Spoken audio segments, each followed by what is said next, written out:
नमस्कार मंडळी. तर हा आहे वसुबारसचा दिवस आणि दिवसाची सुरुवात ही छान अशी गोमातेच्या पूजनाने झाली होती. सोबत मी कैवल्यालासुद्धा घेऊन गेले होते. आपल्या मुलांनासुद्धा ह्या गोष्टी कळाव्यात म्हणून लहानपणापासूनच त्यांना ह्या गोष्टी दाखवल्या पाहिजेत. त्यानंतर मी घरी आले आणि देव्हारा स्वच्छ करून घेतला. आज होता वसुबारसचा दिवस, म्हणजे आपल्या गोपाळकृष्णाची पूजा ही केलीच पाहिजे आणि त्यात आज रमा एकादशीसुद्धा होती. सर्व सणांमध्ये सणांचा राजा म्हणून ज्या सणाची ओळख आहे तो म्हणजे दीपावली. हा सण जरी 5 दिवसांचा सण समजला जात असला तरी देखील या सणाचे आगमन होते ते वसुबारस या दिवसानेच. वसू म्हणजे गाय आणि बारस म्हणजे 12वा दिवस, म्हणून वसुबारस हा शब्द आहे. अश्विन कृष्ण द्वादशीला येणारा हा दिवस गोवत्स द्वादशी म्हणून देखील ओळखतात. वसुबारस हा दिवस साजरा करण्यामागे एक पुराण कथा सुद्धा सांगितली जाते. ज्यावेळी समुद्रमंथन झाले होते त्यावेळी त्यातून 5 कामधेनूंची उत्पत्ती झाली होती. या कामधेनूंमध्ये नंदा नावाची एक कामधेनू होती. तिला उद्देशूनच वसुबारस हा दिवस साजरा करण्याची परंपरा सुरू झाली. असं म्हणतात की मानवाच्या जीवनाच्या सर्व इच्छा पूर्ण व्हाव्यात आणि गायीच्या अंगावर जेवढे केस आहेत तितकी वर्ष स्वर्गात आपल्याला वास्तव्य करता यावे यासाठी गोवत्स द्वादशीचा दिवस साजरा करण्याची प्रथा आहे. आपल्या हिंदू संस्कृतीमध्ये गायीला गोमाता समजले जाते. तिच्या उदरात 33 कोटी देवांचा वास आहे म्हणून तिला अत्यंत पवित्र आणि मातृत्वाचे प्रतीक मानले जाते. घरातील गाय वासराच्या मूर्तीला आजच्या दिवशी पंचामृताने अभिषेक घालून घ्यावा आणि त्यानंतर फुलांच्या माळा घालून कपाळावर चंदनाचा किंवा हळद कुंकाचा टिळक हा लावून घ्यावा आणि गोमातेला मनापासून प्रार्थना करावी की सर्व देवांना आनंद देणाऱ्या क्षीरसागरातून जन्म झालेल्या देव आणि राक्षसांनी प्रणाम केलेल्या हे देवस्वरूप अशा गोमाते, सर्व देव तुझ्या ठायी निवास करतात म्हणून तू सर्व देवमयी अशी आहेस. सर्व देवांनी तुझा गौरव केलेला आहे. मी देत असलेल्या या सत्काराचा आज तू स्वीकार कर. हे आई, माझ्या सर्व इच्छा पूर्ण कर. तुला माझे अनंत कोटी प्रणाम. आज रमा एकादशी सुद्धा होती आणि आजचा हा दिवस माझ्या राधाकृष्णासाठी खूप खास होता, कारण मागच्या वर्षी गोवत्स द्वादशीच्याच दिवशी मी या मूर्तीची स्थापना केली होती. त्यामुळे आज त्यांना मी छान नवीन लाल रंगाचे वस्त्र परिधान केले होते. आतापर्यंत मी त्यांना जरी शृंगार करत असले तरीही मी आतापर्यंत त्यांची केशरचना कधीच केली नव्हती. म्हणून आज मी त्यांना माझ्याकडे जे एक्स्ट्रा स्ट्रेट हेअर होते जे मी स्वामींसाठी आणलेले होते ते मी आज राधेला वापरले होते आणि माझ्याकडे जे कर्ली हेअर होते जे मी कृष्णासाठी आणले होते ते सुद्धा आज मी कृष्णाला वापरले होते आणि एकदम त्यांना छान असे हे केस फिट बसले होते. दोन्ही मूर्ती आज अगदी दृष्ट लागाव्यात इतक्या सुंदर दिसत होत्या. मी राधाकृष्णाच्या मूर्तीसाठी आज व्हाईट आणि रेड कलरमध्ये सजावट केली होती. ची जी सजावट होती ती खूप खास होती आणि खरंच खूप छानसुद्धा हे कॉम्बिनेशन दिसत होतं. तर संध्याकाळी थोडेसे लवकर घरी आले होते त्यामुळे त्यांनाच मी गोमातेची पूजा करायला सांगितली होती. दूध आणि पाण्याने माझ्या दोन्ही गाई आणि वासराच्या मूर्तींना आम्ही अभिषेक करून घेतला. खरंच खूप छान वाटत होतं. त्यानंतर राधाकृष्णाच्या मूर्तीला तुळस अर्पण केली, कारण आज एकादशीसुद्धा होती आणि देवांना पुरणपोळीचा नैवेद्य दाखवला होता.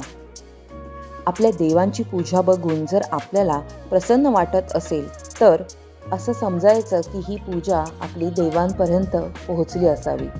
ही पूजा तर संपन्न झाली, पण बाळकृष्णाची सेवा ही तर आजच्या दिवशी केलीच पाहिजे. त्यामुळे माझ्याकडे जे 2 छोटे लड्डू गोपाल आहेत त्यांचीसुद्धा आज मी छान पंचामृताने त्यांना अभिषेक करून छान अशी पूजा करून घेतली होती. आज बाळकृष्णालासुद्धा मी नवीन वस्त्र परिधान केले होते. लाल आणि पिवळ्या अशा शुभ रंगांमध्ये मी छान असं त्यांना सजवलं होतं. तर आज मी ॲमेझॉनवरून जे 2 पंखे मागवले होते त्यावरसुद्धा नेमकी पिछवाई पेंटिंग होतं आणि छान असे धेनूचे त्यावर चित्र होते. अगदी गोवत्स द्वादशीच्या दिवशीच हे पंखेसुद्धा मला मिळाले होते, त्यामुळे खूपच छान अशी त्यांनी शोभा वाढवली होती पूजेमध्ये. आणि तुम्ही बघू शकता रेड आणि व्हाईट या रंगाचंच मी राधाकृष्णाला जसं सजावट केली होती, तशी स्वामींनासुद्धा मी मॅचिंग अशी वस्त्र आज सिलेक्ट केली होती. त्यामुळे पूर्ण दोन्हीही देव्हारा आणि राधाकृष्ण एकाच रंगामध्ये खूप छान असे सुंदर दिसत होते. आता ही एक गोष्ट तुम्हाला मला दाखवायची होती की सुंदर गोष्टींना सुद्धा कधी कधी नजर कशी लागते. आमच्या कामवाल्या बाईंनी धूळ झटकताना चुकून त्यांच्याकडून हा रॉड देवघरावरती बसला गेला आणि त्यामुळे कॉर्नरचा हा छोटासा व्हाईट रंगाचा पॅचसुद्धा तुटला. आता हा पूर्ण पॅच मला नवीन लावावा लागणार आहे आणि ऐन दिवाळीमध्ये हा थोडासा पॅच खराब झाल्याने खरंच माझं मन खूप खट्टू झालं होतं. संध्याकाळी जरा फुलांची रांगोळी काढूया म्हणून मी नवीन पणत्या आणल्या होत्या आणि त्या पाण्यात ठेवल्या होत्या, कारण आज 12 दिवे प्रज्वलित करायचे असतात. त्यामुळे फुलांची रांगोळी काढून या सुंदर मातीच्या पणत्या मी रांगोळीमध्ये ठेवल्या होत्या. दिवे म्हणजे प्रकाश, जो अंधाराला दूर करतो. दिवाळीत आपण आपल्या घरात दिवे प्रज्वलित करून अंधारावर विजय मिळवतो. हा प्रकाश मानसिक, भावनिक आणि आध्यात्मिक दृष्टीने देखील महत्त्वाचा ठरतो. दिवाळीत दिवे लावणे म्हणजे सुखसमृद्धी आणि आनंदाचे स्वागत करणे. खूप छान अशी दिसत होती रांगोळी. कधीकधी सिंपल आणि साध्या गोष्टीसुद्धा खूप नयनरम्य दिसतात, नाही का? उंबरठ्याजवळसुद्धा नवीन आणलेल्या साच्यामधला एक साचा मी आज वापरला होता. तो सुद्धा खूप छान उठून दिसत होता. छत्रपती शिवाजी महाराजांनी स्थापन केलेल्या हिंदवी राज्याचे स्मरण लहानपणापासून मुलांच्या मनात रुजावे म्हणून दिवाळीमध्ये मातीचे किल्ले तयार केले जातात.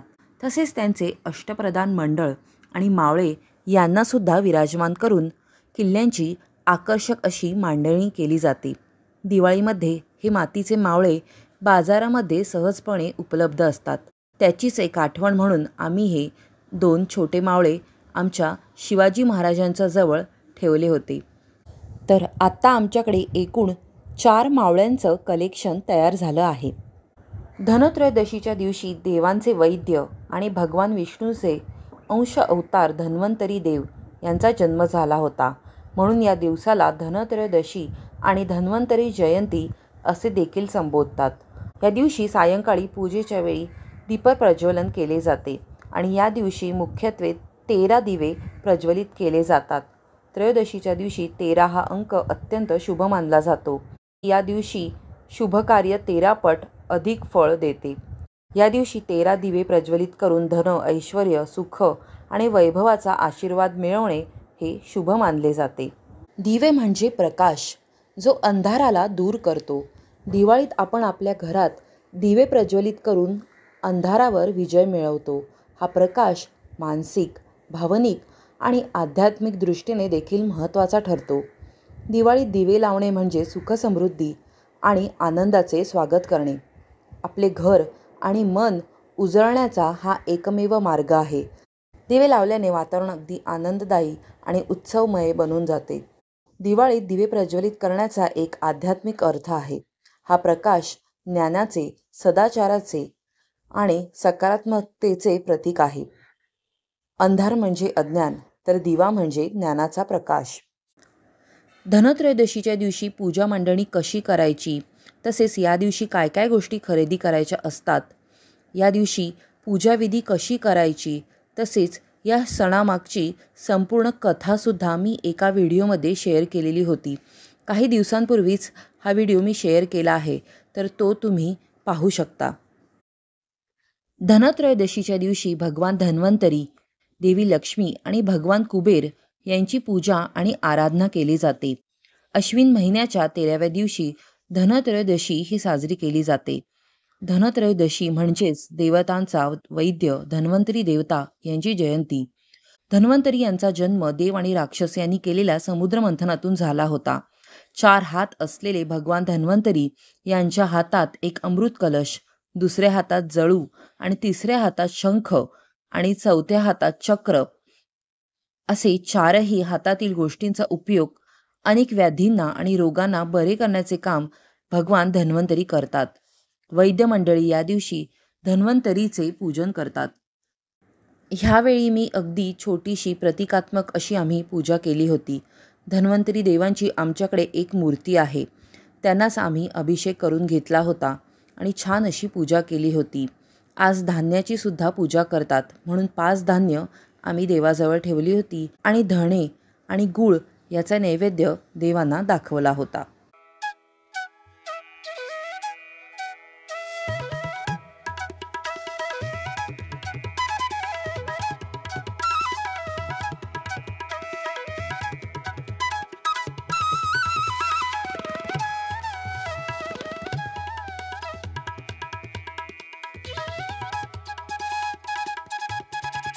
तर मंडळी, दिवाळीमध्ये दिव्यांना जितकं महत्त्व आहे तितकंच महत्त्व रांगोळीला सुद्धा आहे.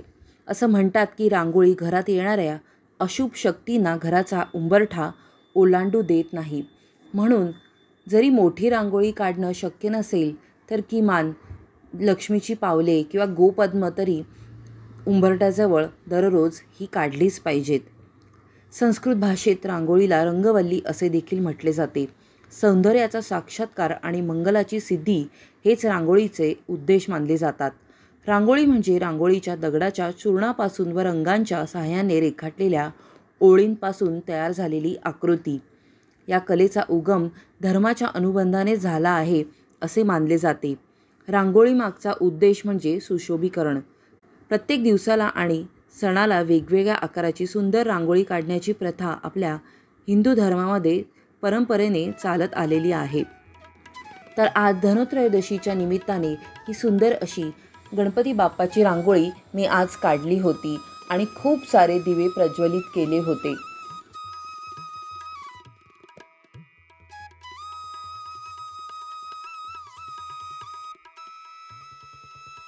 त्यामुळे मंडळी, तुम्ही सुद्धा या दिवाळीत आपल्या घरात आणि हृदयात प्रेम, आनंद आणि प्रकाश पसरवण्यासाठी दिवे प्रज्वलित करा.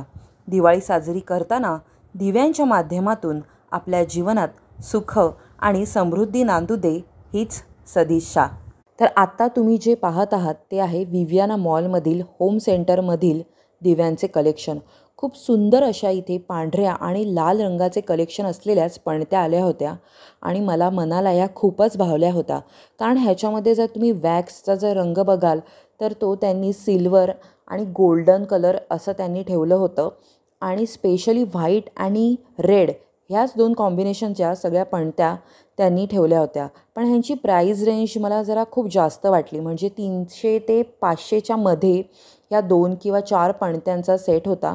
त्यामुळे हे मला जरा एक्सपेन्सिव्ह वाटल्यामुळे मी ह्या घेतल्या नाहीत. कारण ह्या वन टाईम यूज होत्या. कारण ह्यातलं जर वॅक्स जेव्हा यूज होतं तर त्याच्यानंतर ह्या थोड्याशा पणत्या काळवंटात. त्याच्यामुळे मी त्या परचेस नाही केल्या. पण मला ते कलर कॉम्बिनेशन जे होतं ते खरंच खूप छान वाटलं.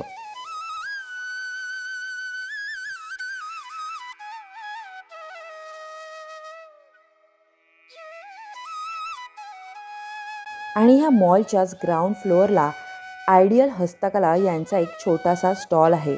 यांच्याकडे सुद्धा देवांच्या आणि देवपूजेच्या पितळेच्या वस्तूंचे एकापेक्षा एक कलेक्शन होतं. खूप सुंदर सुंदर ह्यांच्याकडे अशा मूर्तीचं कलेक्शन होतं. स्पेशली मला इथल्या कुबेराच्या देवाच्या ज्या मूर्त्या होत्या त्या खरंच खूप आवडल्या. कारण खूप मोठ्या अशा त्या मूर्ती होत्या आणि सुबक असे त्याच्यावरचे जे डोळे किंवा चेहऱ्यावरचे जे हावभाव होते ते खरंच खूप सुंदर होते. प्रत्येक मूर्तीवरचे जे मोठ्या मूर्ती होत्या त्यांचे खरंच जे फीचर्स होते ते खूप ठसठशीत आणि छान असे होते. तुम्हाला हा भाग कसा वाटला हे कमेंट्समध्ये मला नक्की कळवा. आवडला असेल तर लाईक करायला, शेअर करायला विसरू नका. आणि तुम्ही जर नवीन असाल तर आमचे चॅनल सबस्क्राईब करायला विसरू नका. पुढल्या भागात भेटूया एका नवीन विषयासह. तोपर्यंत लो बसवा मित्रांनो. धन्यवाद.